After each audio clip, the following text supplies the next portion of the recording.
എനിക്ക് തന്നെ ഒന്ന് കാണണം. പൊട്ടിപ്പൊളി, എനിക്ക് തലയൊക്കെ പൊട്ടിപ്പൊളിയാ. സീരിയസ്ലി എനിക്ക് പറ്റുന്നില്ല. ഒരു ഡോക്ടർമാർക്കും ചികിത്സിച്ച് ഭേദമാക്കാൻ പറ്റാത്ത ഒരു മാരകമായ അസുഖത്തിന്റെ ഉടമയാണ് ഞാൻ. സ്കൂളിൽ പഠിക്കുമ്പം ഒരു ബന്ധം, അത് കഴിഞ്ഞിട്ട് കോളേജിൽ പോകുമ്പോൾ വേറൊരു ബന്ധം.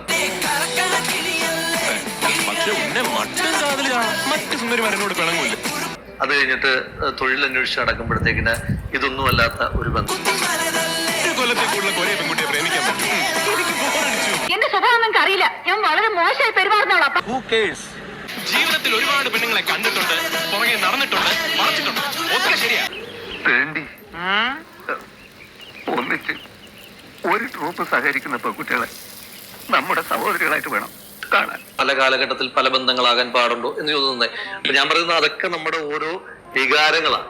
ഞാൻ പ്രേമത്തിന്റെ ആരാധകനായ ഒരു വികാര ജീവിയാണ്. റൂമേഴ്സ് അല്ലാതെ റിയൽ ആയിട്ട് ഒരു സാധനം കിട്ടാനുള്ള ഒരു മെറ്റീരിയൽ കിട്ടാൻ. ഞാനൊരു അച്ഛനാവാൻ പോകുന്നു. ഓഹോ, അപ്പോൾ ക്രിസ്ത്യാനിയാണല്ലേ? ആ അച്ഛനല്ല, ഞാനൊരു കുട്ടിയുടെ അച്ഛനാവാൻ പോവുകയാണ്. അയാൾ പാർട്ടി മെമ്പറായിട്ട് നിൽക്കുകയാണ്. കലാരംഗത്തുള്ള ഒരു പെൺകുട്ടിയെ പവിത്രമായ കണ്ണുകൊണ്ടല്ലാതെ ഞാനിതിനായിട്ട് നോക്കിയിട്ട്. Check it.